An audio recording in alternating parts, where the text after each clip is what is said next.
You know, he helped us so much with the hurricanes because North Carolina had no communication whatsoever. And they had no communication. And the gentleman said to me, is there anything you can do? Do you know a man named Elon Musk? I said, I happen to know him. What's the problem? Could he get us Starlink? We're trying to get it. Nobody can get through. Starlink, you couldn't get it because it's very successful. So I called Elon. I said, Elon, whatever the hell Starlink is, can you do me a favor?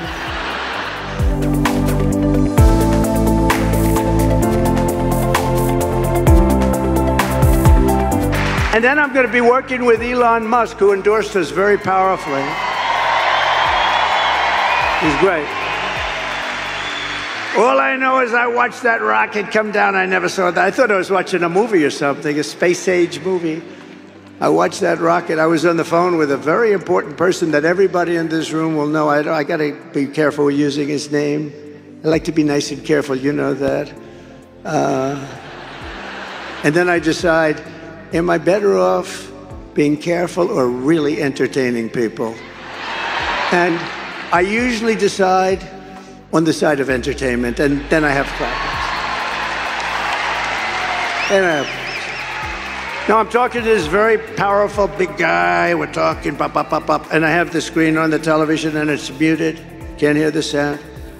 And I'm seeing this rocket 20 stories tall, something like that, massive. And it used to be white, beautiful, polished white, and now it's all brown from that like 1,000,000-degree temperature coming down, pouring down at 20,000 miles an hour. And it's pouring, and I see that thing, it's steaming and crazy, and the fire's all over the place, and I'm looking, and then I see the gantry, the big gantry, and I see the thing coming in and slowing down a little bit, but it's still going fast. And I tell this very important guy, listen, would you do me a favor? Hold it for a minute. I'm seeing, just hold it. Hold it. When you're leading in the polls and when you already were president, you can say that to important people. Just hold. So I take the phone, I put it down. The sad part is I never picked it up, I forgot. They'll say, he's cognitively imbalanced. He didn't pick up. These people, are they the worst? So I take the phone, I put it down, I say, just a second, I'm watching something that I don't believe.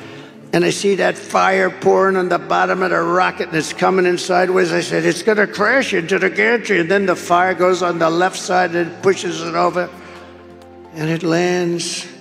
And then those two big, beautiful arms, they grab it. I said, what the hell was that? Nobody's ever seen anything like that. So I forgot about my other call, and I called immediately Elon. I said, Elon, was that you? He picks up his cell. I said, was that you, Elon? Yes. I said, can anybody else do it? No. Can Russia do it? Can China do it? Can the USA do it outside of you? No, nobody else can do it. I said, what do you call those arms? He said, think of them as chopsticks. I said, that's the way they're like chopsticks. They just grab it and they just put that thing down so beautifully. I said, that's great. So he's great. He gave me the most beautiful, you know where he is now? He's working in Pennsylvania, trying to get us lots of votes because he thinks it's so important. He's campaigning. Because he said this is the most important election in our lifetime. And if Trump doesn't win the election, our country is potentially ruined. I mean, he's as strong as anybody I've ever seen. And we have to say, this is a seriously smart guy, right? You know, he helped us so much with the hurricanes because North Carolina had no communication whatsoever. And I was there early, and I met one of the people that are in charge. And they said, all our wires are down and people are dying. A tremendous amount of people missing and dying, and the horrible thing. What a horrible hurricane that was. It was a water hurricane, more water than we've ever experienced from one storm. And it created rivers out of valleys. I mean, rivers that were 25 feet high and running down like rapids. It destroyed just about everything. And they had no communication. And the gentleman said to me, is there anything you can do? Do you know a man named Elon Musk? I said, I happen to know him. What's the problem? Could he get us Starlink? We're trying to get it. Nobody can get through.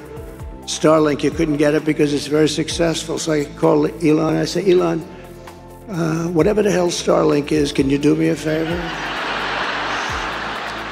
Can you get it to North Carolina? They need it so badly. And then we talked just for a couple of minutes, and the guy wires me, thank you very much for getting Starlink. I'm still on the phone with Elon. He said, sir, thank you very much for the Starlink. They said it's coming right away. I said, Elon, we didn't even hang up. How the hell did you do that? He said, that's my secret. He's really a great guy. And he gives up a lot. He gives up a lot.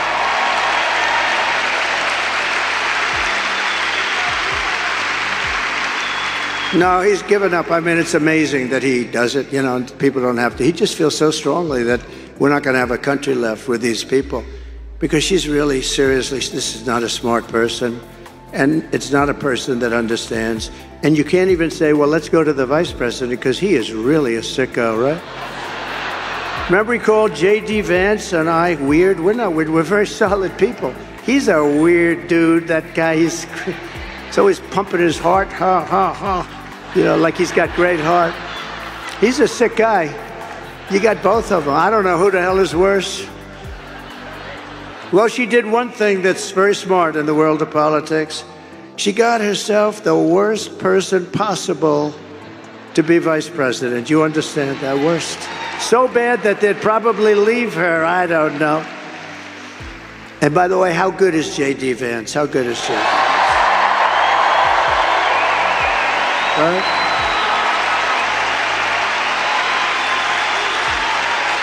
We drafted the athlete. We drafted the athlete. You look at his academic credentials and all of the different things. We drafted a great athlete. He's doing great. He's a great guy, too. So working with Elon Musk, I will cut a record number of job-killing, unnecessary regulations, which will blow your mind when you see how many. And on day one of the Trump administration, I will terminate Kamala's insane electric vehicle mandate, and we will end the Green New scam once and for all. Once and for all.